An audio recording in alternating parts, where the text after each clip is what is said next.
decíamos, en el análisis hacía vuelo de pájaro de las medidas económicas anunciadas en el día de ayer por el ministro Culfas y el ministro Guzmán, y el gobierno está retomando una senda de fuerte inversión, de fuerte impronta del Estado en un momento de crisis. Algunos ayer hacían la comparación con lo que podrían ser las políticas keynesianistas, es decir, en donde el Estado interviene de manera importante en la dinámica de inversión para que la economía funcione. Son varias las medidas y nos gustaría analizarlas con alguien a quien respetamos y valoramos mucho, como es el amigo Guillermo Moreno, a quien lo tenemos en línea. ¿Cómo estás, Guillermo? Buen día.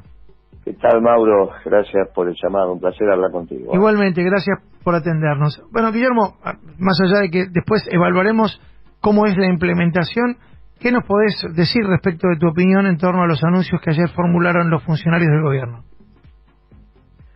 Mira, lo primero tiene que ver con que hace algún tiempo dijimos que tenía que haber un profundo diálogo entre las disciplinas de la salud y la disciplina económica. Uh-huh.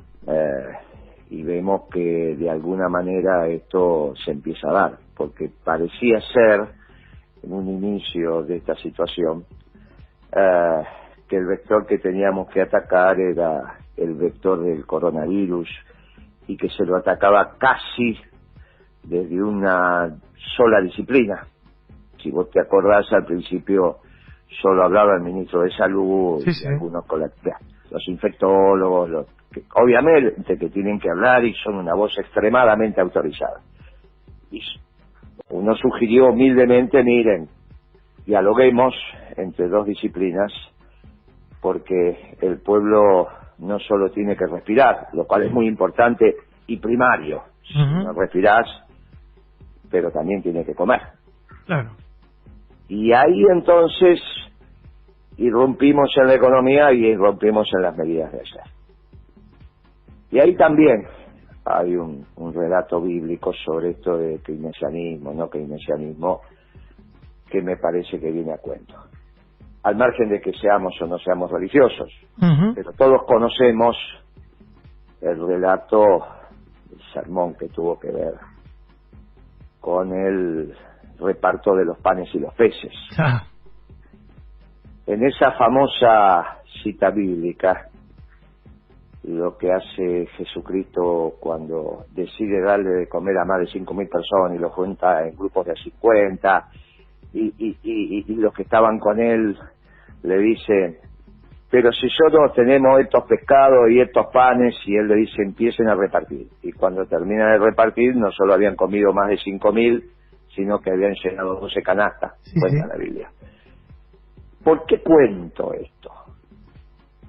Porque hubiese sido muy fácil para Jesucristo repartir denarios, que era la moneda de aquel momento. Ahí arréglense como puedan. Denarios, y se denle en plata. Pero hay una enseñanza económica extraordinaria atrás de ese relato. La plata es un simbolismo, pero no te resuelve las necesidades, sino los panes y los peces. Por lo tanto, las necesidades de la gente tienen que ver con los bienes y con los servicios, no solo con la plata. Plata es el instrumento a través del cual vas a adquirir los bienes y servicios indispensables. Servicios, en este caso, la salud, que necesita también de medios. Bien, que son los remedios y un montón de instrumentos más para que estés curado. Y a su vez, necesitas de los alimentos y un montón de cosas más, entre otras cosas el transporte, etcétera. Claro, hay una preocupación importante por mantener, lo escuché al ministro atentamente, cuando hablaba de la circulación de la mercadería, y parte de las transacciones se hacen con dinero, pero no vamos a pensar que el dinero va a reemplazar a la producción de bienes y servicios. No. Ahí hay una confusión enorme generada ya a principios del siglo XX, algún mal pensado puede pensar que es una conspiración entre Lenin y los banqueros, donde se pone el centro de la actividad económica en el dinero. A los banqueros, obvio, porque es la mercadería que venden. Yo te pregunto a vos, ¿cuál es la actividad más importante del ser humano en este momento? Vas a decir, Guillermo, la comunicación. Sí. Hacer la comunicación. Yo te voy a decir, bueno, estudiar economía, y un médico te va. Que los banqueros piensen que lo más importante de una economía es el dinero, hacia su métier. Es lógico, no lo puedo claro. criticar, es lógico. En todo caso lo puedo criticar a Lenin por eso.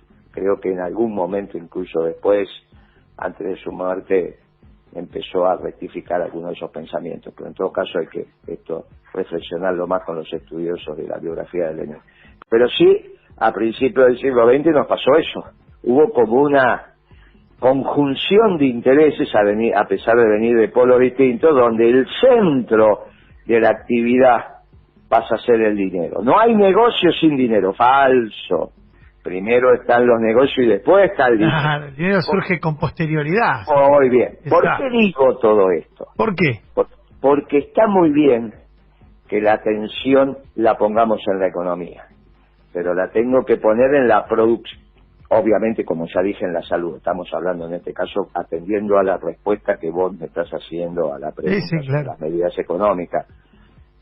Obviamente que todo lo que han dicho los epidemiólogos, los médicos, los ministros de salud y demás, hay que hacerlo y hay que cumplirlo. Estoy diciendo desde el otro lado, que respirar y hay que comer. Visto del lado de la comida, es imprescindible garantizar la producción de los panes y los peces. Sí, totalmente. Ahora, ayer... Sí, y esto no es solo dinero. Quizás sea lo menos importante. Garantizar. Vos te podés imaginar que nunca va a ser limitación para un gobierno determinado en un conflicto imprimir su propia moneda. Totalmente. Pero es evidente que no es lo único ni es lo más importante. Ahí vamos yendo, entonces, lamento, digamos, quizás no es lo que querés escuchar. No, a ver, siempre me interesa escuchar tu análisis porque hasta me permite tener una mirada lateral que básicamente es la que nos interesa en un momento en el cual pareciera estar todo centrado en ver cómo salimos de este pozo, que es lógico que así sea.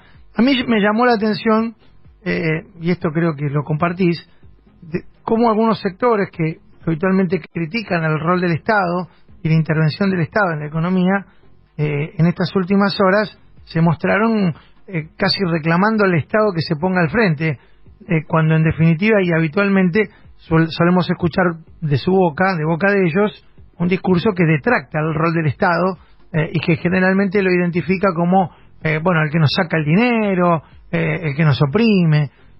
Eso por un lado. Y por el otro, la decisión que el presidente ayer, por lo menos desde lo dialéctico, expresó en un reportaje de no permitirle a los especuladores ningún margen para que puedan hacer sus maniobras. Eso es absolutamente correcto. Y incluso en la introducción, cuando yo te dije a los muchachos de la conspiración, les encantaría pensar que hubo un acuerdo entre Lenin y los banqueros para decir que el centro del mundo durante todo el siglo XX iba a ser el dinero. Claro. Volvemos ahora a decir, mire, es la producción de bienes y servicios, y sobre eso tenemos que avanzar acelerado y a paso firme. Claro, ¿cuáles son los instrumentos que tiene el Estado, que es el que tiene que tender al bien común, para penetrar en el marco de la producción? Bueno, y ahí empieza la discusión sobre los equilibrios, porque está claro que va a ser muy difícil, pero muy difícil, que las líneas de producción se mantengan si no hay un flujo de dólares. Totalmente. Para los insumos importados. Entonces, ahí viene una planificación de la economía y una asignación de los dólares. Decimos, bueno, mire, está claro que en la industria automotriz tenemos un stock de determinada cantidad de autos y que de corto plazo ese que aumenta o disminuye ese stock de autos perjudica a los que trabajan en ese lugar, pero quizás eso lo podamos resolver con plata. Claro. Ahora, en el caso de los remedios, cuyos componentes básicos son importados, si no tenés dólares, es imposible. Muy bien, porque a su vez, lo mismo que ayer decidió correctamente el ministro de Economía, que es, voy a empezar un inicio de administración de, de producción, un inicio de administración de comercio exterior, diciendo, antes de exportar bienes vinculados a la salud, pídame permiso, porque primero abastezco mi mercado y después voy a ver el resto. El resto de los países también va a ser lo mismo. Claro. Bien. Pero no solo va a ser lo mismo, sino que la moneda de intercambio es el dólar. Claro. No te van a aceptar que vos le pagues con pesos, totalmente. Muy bien. Y la resolución del tema externo va atado también con el crédito comercial. En toda crisis internacional como esta, el crédito comercial sufre. Pero sufre especialmente si encima no sos sujeto de crédito. Ahora, ¿vos no pensás que esta situación que es global, ayer lo hablábamos con otro economista y con un dirigente del sector PYME, ¿no pensás que esta situación global puede favorecer a la Argentina en su discusión con los acreedores externos, ya sea el Fondo Monetario, ya sean los bonistas privados? Porque esta situación es evidente que le da un plafón a los países endeudados para sentarse y decir, muchachos, hay que poner la prioridad acá. No se puede pensar en hoy armar un cronograma de pago que asfixia a los estados que tenemos que asistir esta emergencia. Muy bien. En todo caso, como estamos discutiendo en el vector de lo menos importante, que es el dinero. Sí. ¿Está bien? Que la deuda está en ese vector. Ahora sí, estamos... Sí. Muy bien. Lo que yo creo que puede llegar a acontecer, que sería lo más optimista, que no llegues a ninguna resolución. Sí, claro. Y que cuando vos te digan, no, porque ellos también se tienen que juntar para decir que entraste en default. ¿Qué? Pero cuando vos decías la palabra default, yo me acuerdo hace un mes y medio, lo hablábamos, creo que era en Crónica o acá mismo, todo el mundo te miraba, default, y bueno, maestro, el default es de facto, o sea, no se puede pagar. Muy bien. Ahora, ellos se tienen que juntar para decretártelo. Claro. Pasaron los 30 días, vos no pagás, pasan los 30 días, no pagás, se tienen que tomar una decisión y decir, bueno, esto entró en default. Y a partir de ahí se disparan los seguros de default y un montón de cosas más. Perfecto. Suponete que eso no se dé. Suponete que lo que puede pasar es, iniciás algunas teleconferencias, hablando, te pones de acuerdo, pasan los 30 días, y ellos no decretan el default. Suponete, sí. El acreedor diga, bueno, no te mando la carta de documento para exigirte el pago. ¿Bien? Y este pagaré que venció, pasaron los 30 días y yo no inicio las acciones. Pero no cambia nada de lo que estamos hablando. Claro. No cambia nada. Porque el tema de ser sujeto de crédito tiene que ver con que se generen los dólares que tiendan al equilibrio. Claro. O sea, tu economía necesita cierta cantidad de dólares para funcionar, para hacer los peces, para multiplicar los peces y los panes, necesitas una cantidad de dólares. Y esa cantidad de dólares los tiene que generar la economía. Pero esa cantidad de dólares hoy la genera la economía, y claramente como la inmensa mayoría de los bienes y servicios los genera el sector privado. Claro. Muy bien, o sea que no es el Estado. O sea que acá hay un espacio de trabajo, y disculpa que yo meta el vector político, pero de lo que Perón llamaba la comunidad organizada. Claro. Este es un esquema de comunidad, donde obviamente el Estado puede ordenar la parte relevante, la toma de decisiones, la conducción general, e incluso el dinero. Pero nos hemos puesto de acuerdo, al menos... Que no era lo más importante. Que es de bienes, claro, que es de bienes y servicios. Y vos tenés que mandar los bienes afuera, que exceden al consumo doméstico, para hacerte de los dólares que vas a necesitar para producir, entre comillas, los panes y los peces que tienen insumos importados. Ahora, ahí sí hay un tema de ordenamiento básico que tenés que hacer, y de equilibrios y de prioridades. y de prioridades. Clarísimo. Y la pregunta es que sin los equilibrios, esto va a ser muy difícil. Sí, sí. Bien, entonces el primer rol del Estado es generar esos equilibrios. ¿Qué tenemos que tener? Equilibrios externos y tenemos que tener equilibrios en peso. Tenés que tener equilibrio en el mercado de los dólares y equilibrio en el mercado de los pesos. Eso sí lo tenés que conseguir y lo tenés que hacer. Bajando el gasto no son totalmente. Los ingresos. Totalmente. Muy bien. Eso es la condición desde el Estado para que el sector privado en comunidad ordenemos esto y digamos, bueno, mire, la Argentina va a generar tantos dólares de exportación. Y esos dólares de exportación se van a gastar en estos elementos prioritarios. Número 1, medicamentos, no poder dejar a los laboratorios. Muy bien. Número 2, equipamiento médico. Número 3, insumos indispensables. Porque yo te podría decir a vos, mirá, va a ser muy divertido, vas a tener harina, pero no vas a tener panes si no tenés los ladrillos refractarios de los hornos de la panadería. Parece una tontería, ahora hay hornos eléctricos, pero muy bien. No vas a tener hornos eléctricos si no tenés la electricidad, y para tener la electricidad tenés que tener los repuestos de los generadores que se rompen habitualmente y que tenés que tener. Muy bien.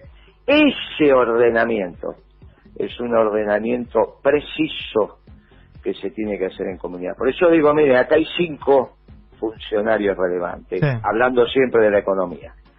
El presidente, ministro de Economía, secretario de Comercio, presidente del Banco Nación, presidente del Banco Central y presidente del Mercado Central. Clarísimo.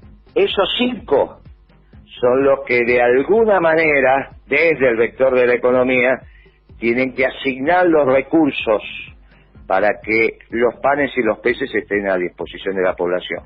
No sea cuestión que respiremos, pero después no comamos. Y esto es un lío. Cuando decimos comer, tenemos que comer todos, ¿eh? Totalmente, Guille. Bueno, te agradezco, como siempre, tu análisis aquí en nuestro programa. Te mando un abrazo enorme. Chao, amigo. Gracias por el llamado. Tal vez. Guillermo Moreno, exsecretario de Comercio, analizando las medidas económicas que ayer adoptó el gobierno de Alberto Fernández en el marco de la crisis por la pandemia de coronavirus.